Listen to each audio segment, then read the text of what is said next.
no segundo livro dos Reis, no capítulo 4, dos versículos 1, do versículo 1 ao versículo 7.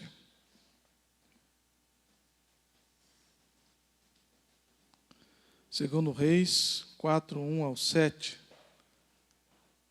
Vai aparecer aqui no telão, versão NAA. Também está lendo na NAA. Se você quiser ficar em pé, em reverência à palavra do Senhor. Certa mulher, viúva de um dos discípulos dos profetas, clamou a Eliseu, dizendo: meu marido, o seu servo, está morto. E o Senhor sabe que esse seu servo temia o Senhor Deus. Mas veio o credor para levar os meus 2 filhos como escravos. Eliseu perguntou à mulher: o que posso fazer por você? Diga-me o que é que você tem em casa. E ela respondeu: esta sua serva não tem nada em casa a não ser um jarro de azeite.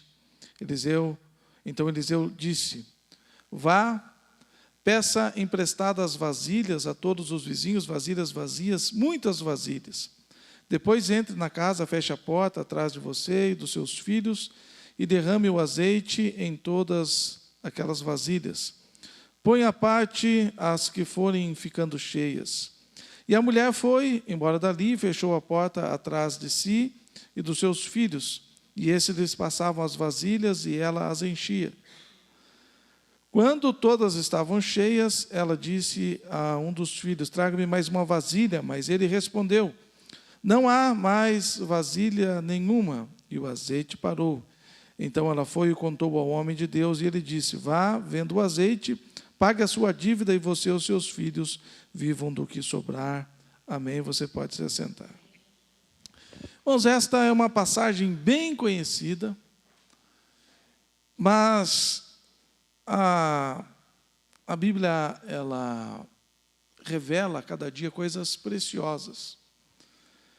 Há um tempo atrás, quem sabe, uns 6 ou 8 meses, eu lendo o Antigo Testamento, e um versículo me marcou muito o coração, e eu marquei aquele versículo, e todos os dias eu cito aquele versículo. Eu tenho uns 4 ou 5 que eu cito todos os dias.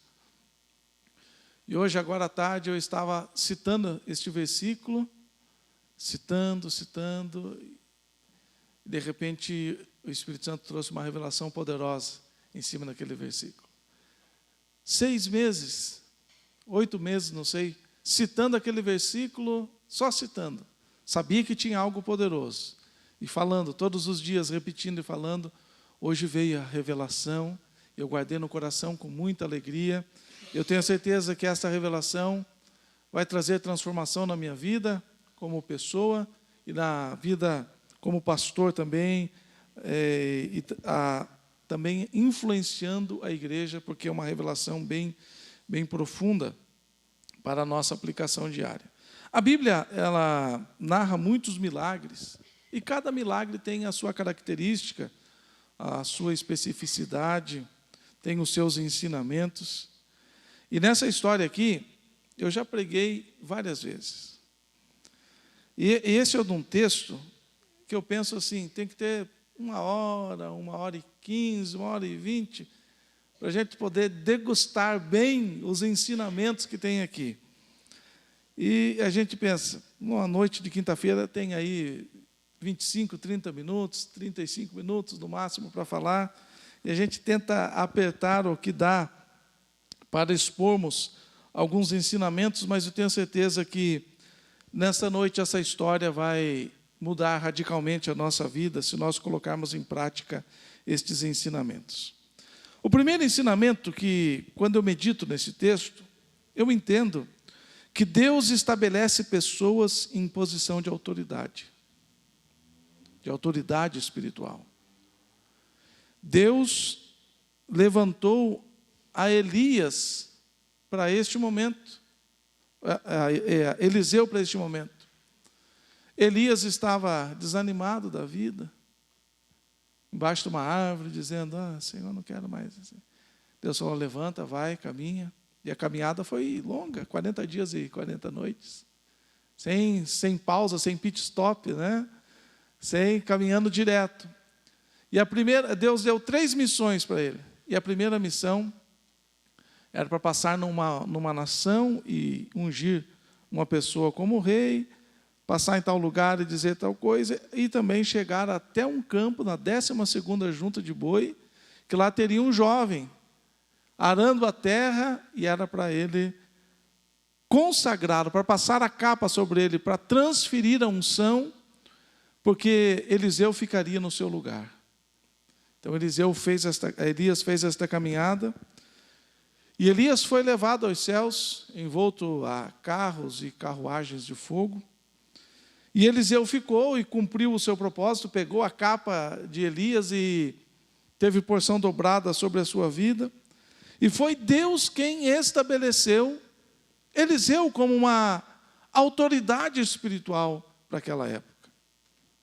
E quando nós estudamos a Bíblia Sagrada, de modo geral, de Gênesis a Apocalipse, nós entendemos algumas coisas. Deus sempre vai levantar uma liderança, Deus sempre vai levantar um líder espiritual. No Novo Testamento vai ter a questão da paternidade, coisa que é pouco falada nos nossos tempos, né? Principalmente Paulo fala, né, sobre estou lendo ali as cartas de Paulo, e Paulo falando sobre, ele falou assim, eu quero mandar Timóteo aí para vocês. Se não me engano é os Efésios. Estava dizendo assim, eu quero mandar Timóteo, eu não posso mandar, que eu vou mandar fulano aqui, mas eu quero mandar Timóteo, porque Timóteo é meu filho. Timóteo é o meu filho, né? Então, a autoridade espiritual é concedida por Deus. Deus levanta pessoas. E nós vivemos num tempo em que as pessoas não querem se sujeitar a leis, a regras. Eu estava conversando com um grande empresário aqui de Campo Largo, empresário grande, e ele falando, até eu comentei na reunião, conversando com ele falou assim, está difícil arrumar funcionário. Então, na minha empresa, estou começando a pegar funcionário acima de 50 anos para trabalhar, porque os jovens não querem seguir regra. Chega lá e fala assim, tem horário para entrar, não quer aquele horário para entrar. Tem horário para mexer no celular. Não, eles querem mexer, né? As pessoas não estão mais se sujeitando a regras. Não querem se sujeitar às leis da nação, às leis do Estado, às leis do município. As pessoas não querem se sujeitar às leis de uma igreja. Sabe por que tem tantas denominações hoje? Muitas delas foram concebidas no coração de Deus, mas a grande maioria, 90% das igrejas que tem por aí é rebeldia. Eu falo, não estou gostando aqui, não, vou sair, vou fundar uma igreja para mim. De lá eu faço do meu jeito. Lá ninguém manda em mim, lá eu vou fazer do meu jeito. As igrejas estão assim, muitas igrejas. E as pessoas acabam sofrendo.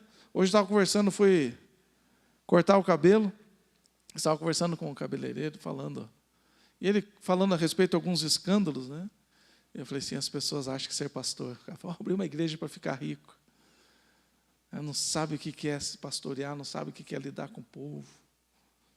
Lá na empresa, você não gosta da pessoa, você fala assim, estou te demitindo, a partir de hoje não precisa vir trabalhar. Na igreja tem que... Glória a Deus, que bênção que o irmão está aí. Aleluia, Deus é bom, Deus é maravilhoso, né? Eu falei assim, as pessoas se enganam, né, sobre o pastoreio, né? O pastoreio é difícil, é árduo, é maravilhoso, mas gera bastante lutas. Mas são pessoas que são colocadas em posição de autoridade. Aqui nós tivemos durante 50 anos o pastor Fausto, como autoridade espiritual neste lugar. Ele serviu também lá em Santa Catarina, o tempo que eles ficaram lá, serviram o pastor Arne Johnson, que era a autoridade espiritual na vida deles.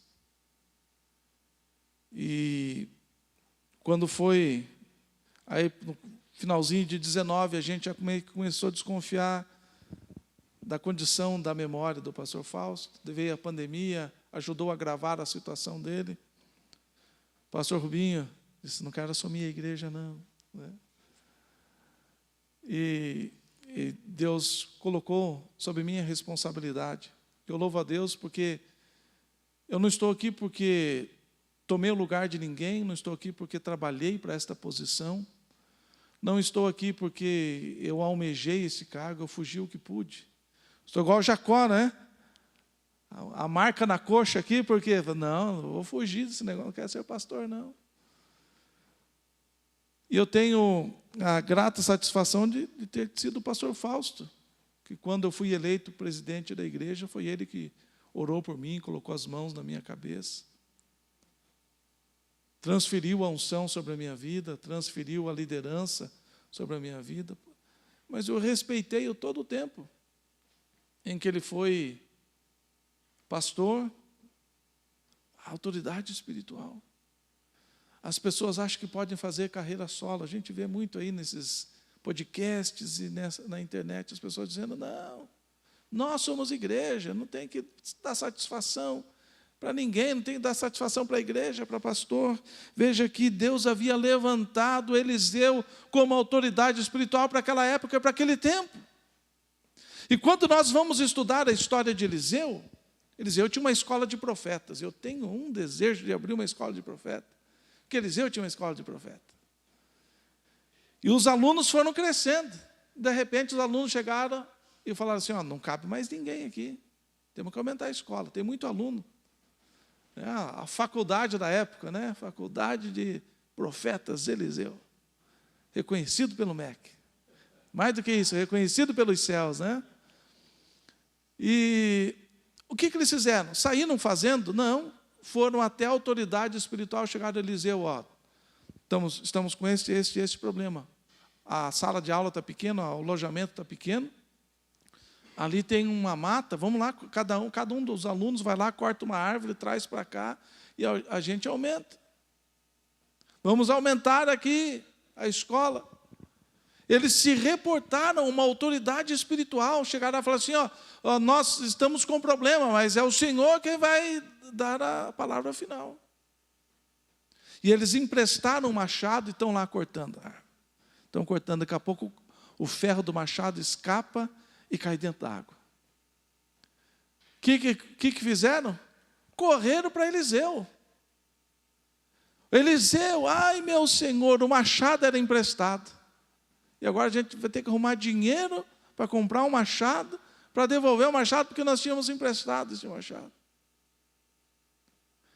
Autoridade espiritual é alguém que Deus levanta como cobertura espiritual na nossa vida, alguém que nós temos a quem recorrer na hora das nossas aflições, na hora dos nossos problemas, na hora das nossas adversidades. Foi o caso desta mulher. O que aconteceu? Quando os credores chegaram na casa da viúva, ela não ficou se descabelando, ela não chutou os credores, não tocou os credores, ela não saiu maldizendo a Deus, ela não saiu maldizendo o falecido, dizendo, o miserável, além de morrer, ainda deixou com dívida. Que tipo de marido? Não. Ela reconhecia que naquele lugar Deus havia estabelecido uma autoridade espiritual. A hora que a crise bateu na porta, ela não teve dúvida. Ela fechou a porta, quem sabe, eu não sei se ela levou os filhos ou não, mas se ela deixou os filhos em casa, ela trancou a porta e falou assim, vocês fiquem aqui até a mamãe voltar, não saiam daqui, porque eu vou resolver esse negócio. Eu vou resolver esse problema. E ela correu à autoridade espiritual, dizendo, o Senhor conhecia o meu esposo. Meu esposo temia a Deus. Agora os credores estão lá na porta. Irmãos, quando nós nos reunimos aqui, não é uma tradição. Quando nós nos reunimos neste lugar aqui, não é um passatempo, não é uma brincadeira, é algo espiritual. Existe uma batalha espiritual. Se nós pudéssemos enxergar a batalha espiritual que está acontecendo neste momento. Nós estamos em batalha 24 horas por dia. A Bíblia diz que o nosso inimigo está ao nosso derredor como um leão rugindo, procurando alguém que ele possa devorar. Nós temos que ter consciência espiritual de que o inimigo trabalhou o dia todo hoje para acabar com a minha vida. O inimigo trabalhou o dia todo para destruir a sua vida. O inimigo traçou estratégias. O inimigo ele não é nem onipresente, nem onisciente como nosso Deus. Ele precisa de uma cadeia de demônios. Existe um demônio responsável pelo Brasil, existe um demônio responsável pelo Paraná, existe um demônio responsável por Campo Largo, existe um demônio responsável por cada bairro de Campo Largo, existe um demônio responsável por cada rua, existe um demônio responsável por cada família. Eles precisam fazer uma rede de informação. E eles precisam trocar informação para saber qual é a estratégia que eu vou traçar para derrubar o Jorge. Qual é a estratégia que eu vou traçar para derrubar o José Lucas? Então, os demônios ficam alvoroçados.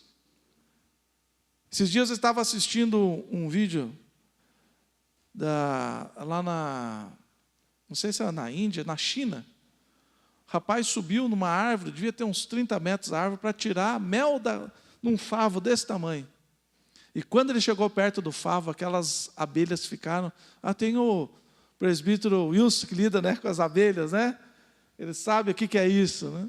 As abelhas ficaram alvoroçadas e ficavam mordendo aquela roupa especial, protegendo aquela colmeia. É assim, o inimigo fica alvoroçado. Não é possível que ele foi lá na noite de milagres. Não é possível. Não é possível que ele deixou tudo, os afazeres, cansado do jeito que estava. Assim mesmo foi na igreja? Não pode. Eu vou contar para outro demônio, que vai contar para outro demônio, para a gente traçar uma estratégia, para a gente tentar destruir esse povo. Então o inimigo fica alvoroçado tentando nos destruir. E quando nós nos reunimos num lugar como este lugar aqui é autorizado pelos céus. Este lugar aqui é uma extensão do reino de Deus na terra. Esse lugar aqui é a promessa de Deus, 53 anos neste lugar, e todas as pessoas que chegam aqui são abençoadas, são libertas, são protegidas, porque Deus está neste lugar. Aqui existe uma proteção espiritual sobre as nossas vidas. E todas as pessoas que fazem parte desta família têm proteção espiritual. Isto recai sobre o pastor. Você está trabalhando lá e você nem sabe, mas o pastor muitas vezes está de joelho orando, dizendo: Senhor, protege cada membro desta igreja. Livra de acidentes, da saúde, protege da tua bênção, Senhor. E cabeça de pastor não para, a gente, né? Senhor, abençoa financeiramente aquele ali, abençoa a saúde daquele, Senhor, abençoa aquele outro lá. E fora, quando Deus vai nos dirigindo e nos dando direção e orientação para orações específicas. Então Deus sempre levanta para cada tempo, para cada lugar, uma autoridade espiritual. E neste tempo Deus havia levantado Eliseu, louvado seja o nome do Senhor. A segunda lição que eu aprendo com esta mulher é a diferença entre iniciativa e passividade.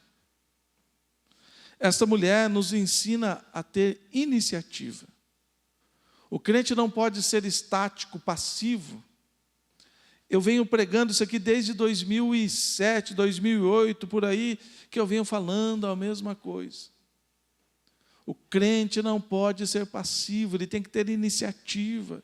Deus gosta de reagir muito mais do que agir. Deus está esperando o meu clamor, o seu clamor. Deus está esperando a minha oração, a sua oração. Deus está esperando a minha prece, a sua prece. Deus está esperando nós. Deus espera até mesmo, se preciso, a nossa lágrima. Às vezes a palavra nem sai na boca, como Ana, orando aos pés do Senhor, e o sumo sacerdote olhando e pensando assim: essa mulher está bêbada, porque mexe os lábios e não sai voz. Mas Deus estava ouvindo o coração daquela mulher. A Bíblia diz que a palavra nem nos chegou à boca ainda, o Senhor já conhece todas elas. Mas Deus está esperando o clamor. O crente não pode ficar na passividade. Eu estou numa luta, estou num problema, estou numa dificuldade. O que você está fazendo? Nada, Deus vai fazer alguma coisa por mim.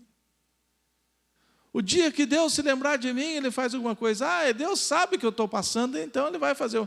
Não, Deus não vai fazer, Ele vai ficar esperando. Agora imagine a viúva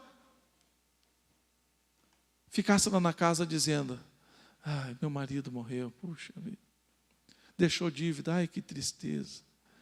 O que eu vou fazer? Agora os meus filhos vão ser escravos. É interessante que com a morte ela não podia fazer nada. O marido morreu, ela não pode ressuscitar o marido. Segunda coisa, cuidar dos filhos ela podia, e ela estava cuidando muito bem dos filhos. Então essa mulher ela não era passiva, ela tinha iniciativa, proatividade. Ela falou assim: eu preciso cuidar dos meus filhos. Agora chega o credor, ela podia ter entrado numa letargia, né? Entrado num estado de anestesiamento, dizendo: agora meu fim, morreu o marido, agora os filhos também vão virar escravos, eu vou ficar sozinha em casa. Olha que fim triste para a minha vida. Não, ela tinha iniciativa. Ela pensou: bom, o marido não dá para ressuscitar, não teve jeito. Cuidar dos filhos eu fiz o melhor. Agora esses credores vão querer levar o meu filho para a escravidão? Nós temos que lutar por aquilo que Deus nos deu. O inimigo está vindo querer roubar a minha fé, levar escravo? Não, não, não. O inimigo vem querer colocar a mão nas minhas finanças? Não, não, não, não vai roubar nada. O inimigo está vindo querer roubar o meu casamento, minha esposa, tira o dedão daí, não, ninguém vai levar escravo, não. O meu filho, a minha filha está entrando por um caminho errado, o diabo não vai roubar, não, eu vou fazer alguma coisa. Nós temos que ter a iniciativa que essa mulher possuía. Ela falou assim: que vão levar meus filhos escravos? Mas de jeito nenhum. Deus não me deu filhos para que eles fossem escravos. E ela correu aos pés do profeta. E ela conhecia muito bem a sua história, conhecia a história do seu marido, conhecia a história do profeta, conhecia a história de Deus. Por isso, o crente, ele tem que estudar, ele tem que aprender, ele tem que se esforçar para saber. Outra coisa que eu sempre falo, irmãos, nós temos que aprender a fazer uma leitura real da nossa vida. Tem muito crente aí fraquejando, porque ou se acha pior do que é, ou se acha melhor do que é. Tem crente que fala: não, eu nasci para sofrer mesmo, eu nasci para viver essa vida miserável. Meu pai era assim, minha mãe era assim, eu também vou ser assim, meu tio era assim, eu vou ficar assim, nunca ninguém da minha família. Tem gente que é assim. Agora tem gente que é o contrário. Eu sou bonzão. Deixa comigo que eu resolvo, eu sei me virar. O pastor não sabe de nada que está falando. Irmão fulano veio querer dar conselho para mim. Nem me conhece, nem sabe, eu estou em outro nível. Tem gente assim. Nós precisamos aprender a fazer uma leitura real da nossa condição. Saber qual é a minha condição física, como está a minha saúde. Saber como é a minha vida intelectual. Saber a vida financeira. Eu tinha um conhecido meu que ele queria... A gente tinha eram 3 amigos, né? Era um amigo bem financeiramente, né? Um amigo rico. Eu e esse rapaz tinha uma condição financeira assim um pouco mais... Ele queria andar igual o outro, se vestir igual o rico, ter o carro igual o rico tinha, ir nos restaurantes que o rico ia, falava assim: não, vamos lá. Eu falei: rapaz, que lá não é para o meu bico, não, deixa eu quieto aqui na minha. Não, mas aí o carro, não tem dinheiro para manter um carro desse, não. Não, mas eu compro, o problema é teu, que se quebrou. Então nós precisamos ter uma leitura real da nossa vida. Essa mulher, ela fez uma leitura. Ela disse: o meu marido morreu, eu estou cuidando dos meus filhos agora, vão querer levar como escravos. Eu sei o que é a vida de um escravo. Eu sei o que o escravo passa, o que o escravo é, aqui que tem que se submeter. Não vai acontecer isso na minha família, não vai acontecer. E ela correu então, aleluia, ao profeta Eliseu. E aí vem a terceira lição que eu aprendo. O tamanho da fé é o tamanho do milagre. Fé tem tamanho. Não sei se você sabia disso, mas fé tem tamanho. Os discípulos acordaram Jesus: mestre, o senhor não se importa não que a gente vai morrer, a tempestade está aí, o barco está afundando. Jesus levantou e falou: homens de pequena fé, pouca fé. A fé de vocês é pequena. Agora, outra vez, Jesus se encontrou com a mulher e disse: mulher, grande é a tua fé. Então, o tamanho da nossa fé determina o tamanho do nosso milagre. Nós não podemos ter uma fé fraca, pequena, e almejar um grande milagre. Nós temos que trabalhar a nossa fé para que ela cresça. E a nossa fé é estimulada. E nós precisamos deixar. Ontem um jovem chegou para mim e disse: pastor, eu tive um sonho que o pastor estava dando aquela bateria preta da igreja lá para mim. Falei: rapaz, aquela é um xodó, aquela bateria, mas se Deus falou que vai dar, vamos orar. Assim, eu já fiz bastante doações já, né? Já fiz bastante. Não são sementes financeiras. A colheita tem que ser grande na minha vida, porque o que eu já semeei, carro, dinheiro e muitas coisas, né? Já semeei. Eu falei assim, vamos orar. Se Deus confirmar no meu coração, compramos outro para a igreja. Ou Deus levanta algum, chega, pastor, uma bateria nova para a igreja, dá uns 30 mil para a gente comprar, e tu vai lá buscar, pastor. Já vai essa aí, né? A Fernanda deu testemunho aqui. E ela falou, vocês prestaram atenção no que ela falou? Estou dando testemunho para que a fé de vocês seja edificada. Então tem crente às vezes que vem na igreja, né, e vai embora falando: Deus não falou comigo. Não falou na oração do início, não falou nos corinhos, não falou na palavra da oferta, não falou com o pregador. Está difícil a coisa. Deus fala conosco a todo tempo. Um corinho estimula a nossa fé, um testemunho edifica a nossa fé, um sonho edifica a nossa fé, uma revelação, uma visão edifica a nossa fé. Nós precisamos edificar a nossa fé para que ela seja grande, para que vivamos grandes milagres.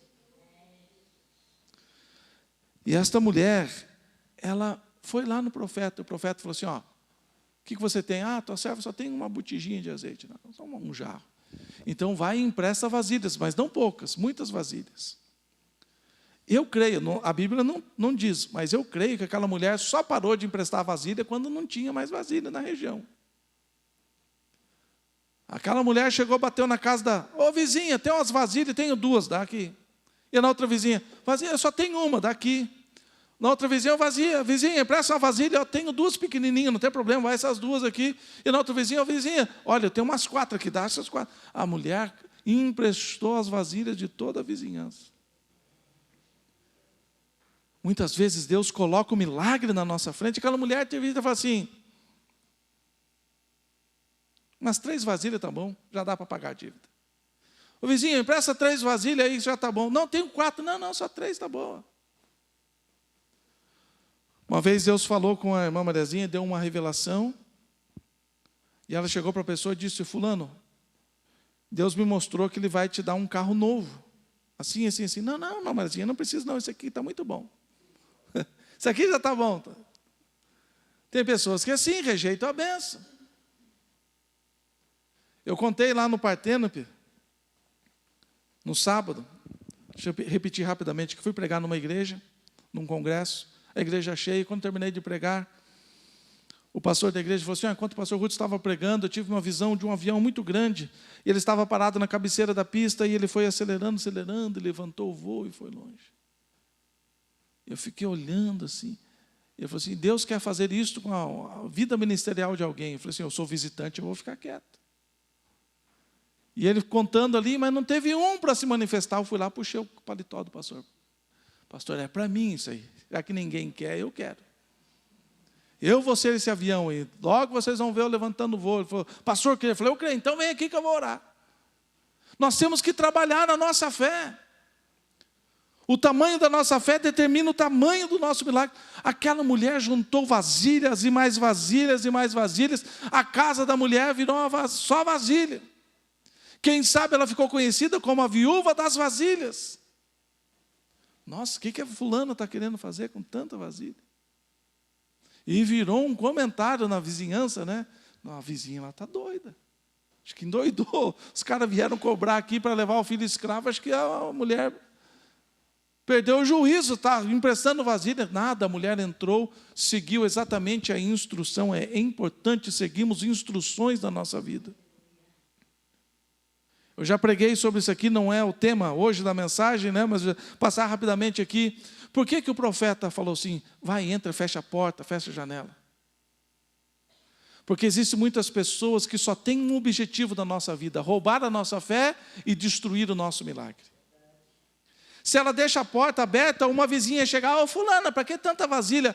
Deus falou que vai multiplicar. Que nada, isso não vai acontecer. E se a janela tivesse aberta, daqui a pouco chegava outra vizinha, colocava a cabeçona para dentro da casa e dizia, para que tanta vasilha assim? O profeta falou que Deus vai multiplicar o azeite. Ei, você acredita naquele homem? Você vai acreditar em Deus? Não, aquela mulher fechou a porta, fechou a janela, ficou ela e os 2 filhos lá dentro. Me passa aqui. Foi enchendo 1, 2, 3, 4, até a última vasilha dentro daquele lugar. E é interessante que o tamanho da nossa fé, se nós tivermos uma fé grande, uma fé pequena, realiza coisas pequenas da nossa vida, mas a fé grande gera abundância. O crente não pode andar no limite. O crente não pode andar no limite da vida espiritual, não pode andar no limite da unção, não pode andar no limite entre desviar ou não desviar. O crente não anda no limite. E o próprio Jesus nos ensinou com a parábola das 10 virgens, dizendo, olha, 10 virgens prudentes tinham as lamparinas acesas e azeite em reserva. As que andaram no limite, ficaram. Porque a lamparina apagou, não tinha azeite. Perderam o encontro com o noivo. Agora, uma fé grande gera abundância. O crente que tem uma fé verdadeira, ele vive na abundância. Na abundância de paz, de alegria, de esperança, na abundância financeira, na abundância do ambiente, da paz, da harmonia na casa. O tamanho da fé determina o tamanho do nosso milagre. Eu costumo dizer que o resumo da história dessa mulher foi a primeira aposentadoria da história. E ela foi toda alegre. Voltou lá no profeta, dizendo, profeta, tal palavra funcionou. Ele falou, eu sabia. Foi Deus que mandou? Deu certo o profeta. Agora eu não sei, tem um tanto... E não era azeite ruim não, irmãos. Era azeite de primeira. Deus não faz nada pouco. Nada simples. Quando Jesus transformou a água em vinho, não era um vinho qualquer. Pode pagar $5.000, $10.000 de uma garrafa de vinho de 1900 e lá vai bolinha. Não chega nem perto do vinho que tomaram naquele casamento. O melhor vinho da história. Quando Jesus multiplicou o pão, não foi um pãozinho qualquer não, foi o melhor pão. Nem o Enondir faz um pãozinho bom aquele. Não faz, né? Foi o melhor pão que já comeram aqui. O peixinho que foi multiplicado foi o melhor. Deus não faz nada pequeno, não faz nada simples. Ele faz do melhor. Aquela mulher tinha um tesouro dentro da sua casa. O melhor azeite que já foi produzido nesta terra estava dentro daquelas vasilhas. E ela falou, o que eu faço agora? Vai, vende, paga a dívida e você com os filhos pode viver do que restar. Foi uma boa grana. Foi um bom dinheiro. Agora, a mulher que estava aflita e desesperada, dizendo, não, os meus filhos não podem ser escravos. Agora ela estava perguntando, você conhece onde é que é a contabilidade do Guido? Porque eu vou precisar de um contador, tenho tanto dinheiro, preciso de alguém para administrar o meu dinheiro, porque agora eu vou viver o resto da vida, porque eu tenho uma boa grana. Oh, aleluia, Deus foi generoso para comigo e com a minha família. O nosso Deus trabalha na generosidade, no extraordinário e na abundância. Amém? Vamos ficar em pé neste momento.